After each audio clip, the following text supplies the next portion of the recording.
Guess who just watched Godzilla X Kong? Ah yes, thank you. So, what do you think of the movie? Oh man, it is really bad.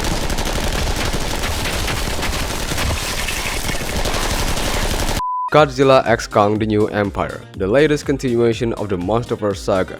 We have climbed through the horrifying island in the outback of Southeast Asia in Kong Skull Island to stock footage of humans in their natural habitat, walking and talking in Monarch Legacy of Monsters that you can play in the background while you're cooking breakfast. This brand new adventure can be best described as unironically a complete brain rot. It managed to get your attention to make you enjoy the movie with compelling conflicts between giant monsters and human dramas, while also overloads those aspects that makes the movie good.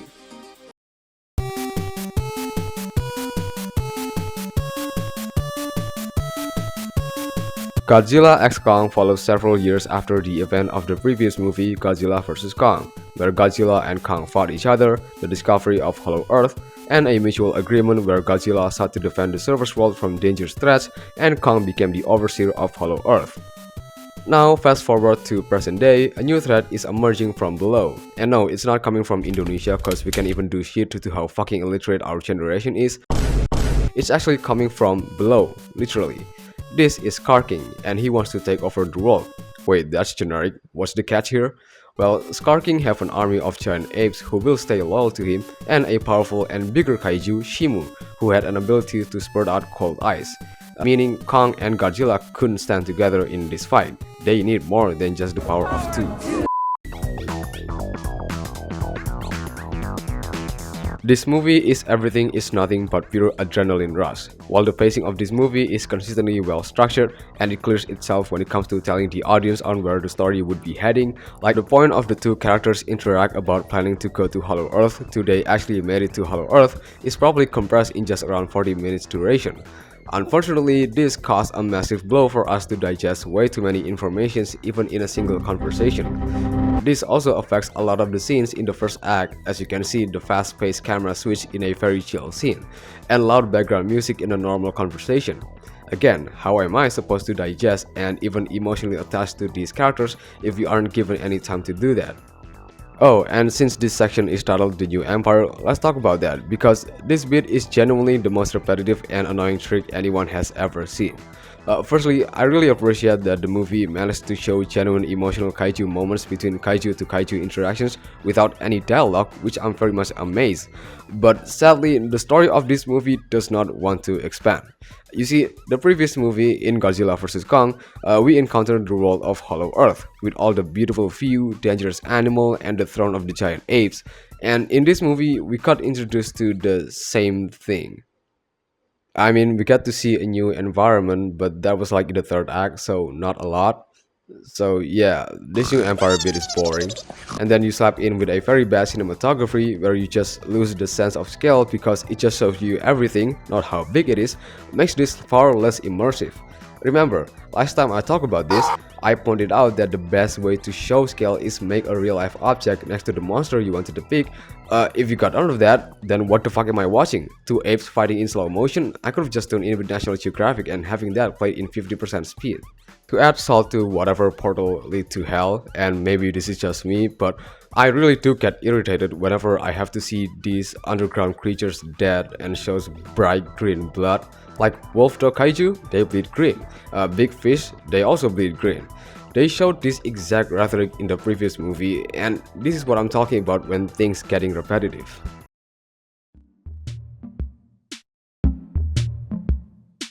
The characters for this movie is, as expected, mostly one-dimensional. But for good time's sake, I like to talk about ones that I like.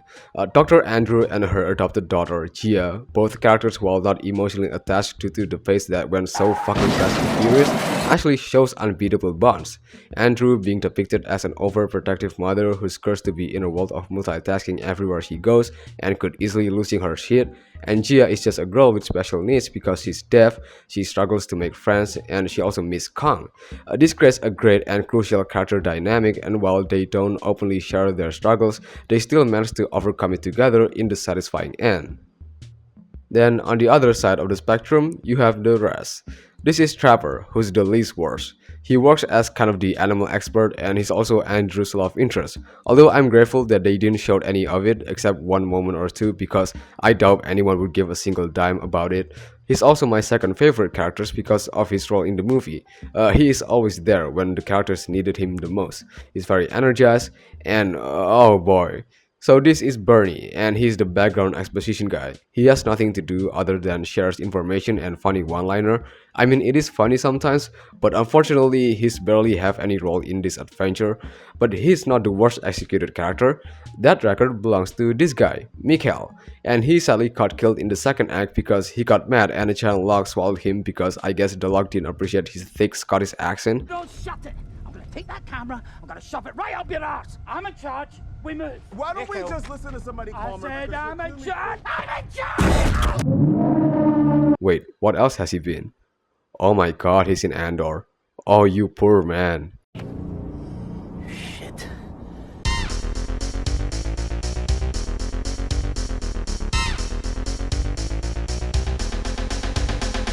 Our protagonist, Scar King, might have been the most terrifying monster ever because when he first faced off with Kong, he shows the most deceptive ego ever until showing his full potential as much more dominant than Kong, and also showing off his ultimate powerhouse, Shimu. And as much as this scene is so spine-chilling, it shows the horrible power dynamics to come. You see, after this point, almost every single occasion where Scar King had to do something, including in the final fight, he had to crawl back and get Shimu to do the dirty work, which completely contradicts his whole personality because he's supposed to be a monstrosity who have many connections but isolated from the outside world, and he wants revenge from Godzilla, who trapped him and his people underground in the first place. And also a little tangent worth pointing out is that, you know, Scar King and his army is trapped underground, right? Which the exposition suggests, but he could easily go to a specific place, like this place is completely unguarded and contains portals to the surface world, so he's not really trapped and he could invade the surface world at any given time. So back to Scar King's terrible writing, the final fight has got to be the most frustrating when looking at him because anytime he has to call Shimu, he has to hold this mind control crystal and do this.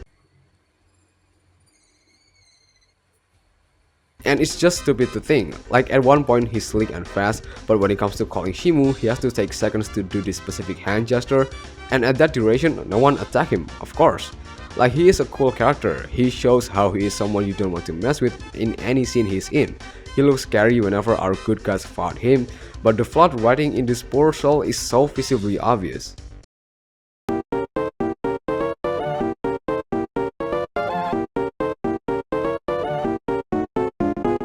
Well, that depends on what do you think. It's bad. It's really bad. To be fair, I do have an expectation before watching this movie that it's gonna be better than Godzilla vs Kong, so you might have seen me as biased, but it really doesn't hit the nail here. There are genuinely good and exciting moments in this movie that have so much depth, but the length that we have to give attention to is so little, and then you mix with cool giant monster fight, especially thanks to the screen time and dynamics portrayed by Kong and Godzilla.